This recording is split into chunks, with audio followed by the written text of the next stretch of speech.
everyone, and welcome to the channel. Welcome to the lounge with me, Amanya. I'm so happy that you're here today.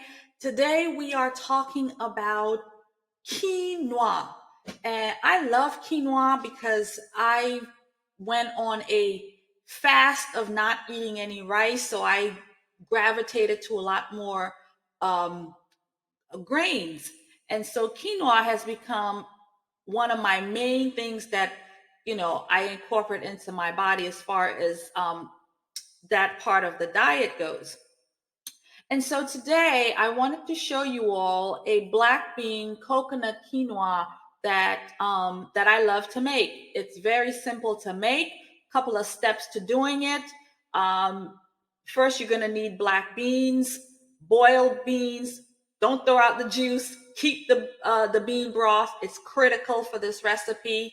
And coconut milk, your quinoa, spices, and that's about all you're really going to need. Some olive oil and things like that. So I break it down. I have it all listed somewhere in the video for you where you'll see everything that you need. And this is a great alternative to rice. And you can plate it with your chicken, your turkey, your steak. I have it any kind of way, and you can have it just the way it is. It's wonderful, it's filling, and it's good for you.